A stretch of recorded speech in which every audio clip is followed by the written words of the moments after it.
Город федерального значения. Культурная столица России, русская Венеция, все это Санкт-Петербург. Красивейший город России, вторая по величине столица необъятной матушки и самый крупный из всех северных городов мира, с ее великолепным климатом, который захватывает дух. Немногие города могут похвастаться таким архитектурным и культурным наследием, как Питер. Само создание города всколыхнуло страну, внесло новые веяния, новые свершения. Неудивительно, почему Альянс завлек именно Санкт-Петербург. Итак, собираетесь ли вы остаться здесь? Или же вас ждут неизвестные дали? Стоп, это же Москва. Да, один момент. Где видео из Питера? Что ты мне скинул? Что это? Half-Life 2 всегда имел в себе что-то родное каждому жителю постсоветских стран. Все это восточноевропейское окружение, советский автопром и знаменитые хрущевские многоэтажки отдают таким нежным теплом, столь знакомым для русского игрока. Несмотря на то, что де-факто образ Сити-17 является собирательным, в детстве, я уверен, многие ассоциировали эту местность с Россией. Творчество, которое проводит параллель между Half-Life и РФ, офигенное множество. Но один из проектов решил пойти дальше всех. Далее речь пойдет о моде, который максимально связывает русскую отдушину и вселенную периода полураспада.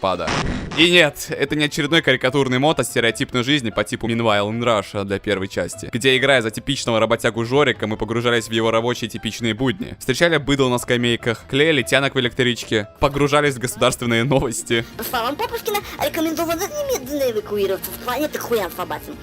Нет, все же, как же он хорош. Также постоянные атрибуты каждого гражданина. Водка, семки, балалайка и... медведь. Невзирая на то, что это априори самый колоритный мод про Рашку, все же это Россия в Half-Life, а не Half-Life в России. Ну вы поняли. Но сегодняшний мод совсем другой. Такой серьезный, с претензиями на адекватность. Сам в шоке, если честно. Сей проект переносит события, происходящие в серии Half-Life, в один из российских городов, о котором и так все знают. Это Санкт-Петербург. Все началось с того, как один из жителей этого города, будучи одним из российских разработчиков, гуляя по его улицам, вдруг задумался о том, чтобы перенести эту локацию на движок одной из своих самых любимых игр. Поначалу задумка была проста. Однако, как это часто бывает, позже эта идея переросла в полноценный масштабный проект с замахом на значимость для всей модоиндустрии. Оказалось, это не так просто перенести на экран обычный русский день в военное время, поэтому ему потребовалась команда, которая на протяжении 3 месяцев работала над этим проектом, и сейчас они мне предоставили демо-версию, специально, чтобы я показал вам, к чему они стремятся. Ну и раз так, я не смог отказаться, потому что посмотреть правда есть на что. Тем временем внезапная ставка. Подпишитесь на канал и поставьте лайк, если хотите видеть больше эксклюзивного контента. Люблю, целую. Демка состоит из 2 карт. Место на первой карте — это создание реальной улицы, если быть точнее, Каменноостровский проспект 37. Далее собирательные образы. В релизной версии будет достаточно существующих в действительности мест, что является по своей сути селлинг-поинтом. Впрочем, уже были попытки сделать нечто подобное. Например, прямо сейчас вы видите один из сторонних модов на ту же тематику. И результат, мягко сказать... не впечатлил. Действие берет свое начало на остановке разрушенной улицы, где нас встречает один из местных жителей с исконно русским чувством юмора. Не обращайте внимания, все те эмо-кубы, летающие в воздухе. Так и должно быть, это не баг, а фича. На самом деле нет. Да какого чёрта? Окей, я все починил. О чем это я?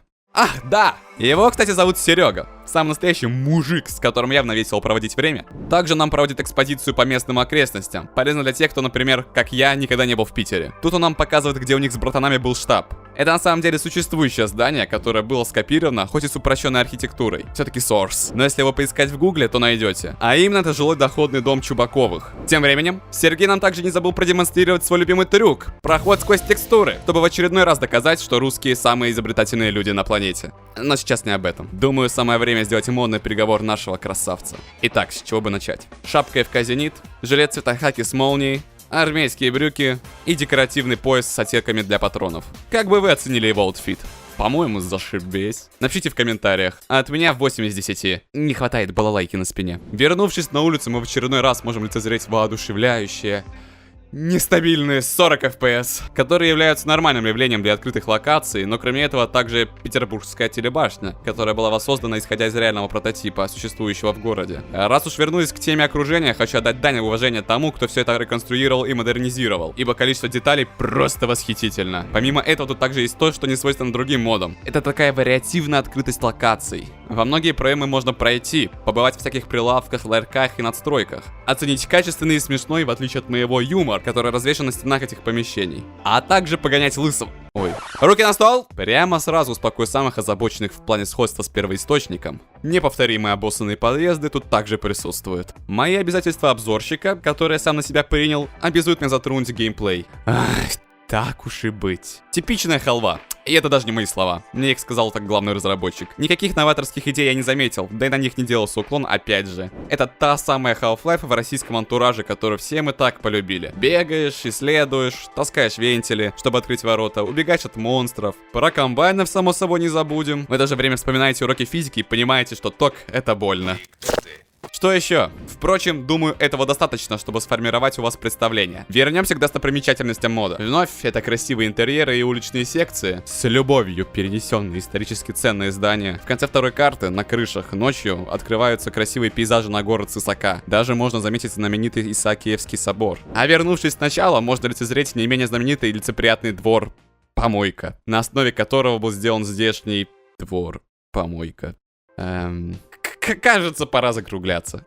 Чуть не забыл. В логотипе проекта фигурирует разводной дворцовый мост. Держим кулачки за то, чтобы нам дали по нему прогуляться. Ну что, как вам? Понравилось то, что увидели? В таком случае можете отблагодарить меня своим лайком и подпиской, а также создателей мода, которая выйдет в ближайший год. Также не забываем написать любой комментарий, чтобы ролик увидел как можно больше людей. И всем спасибо за просмотр. Скоро увидимся.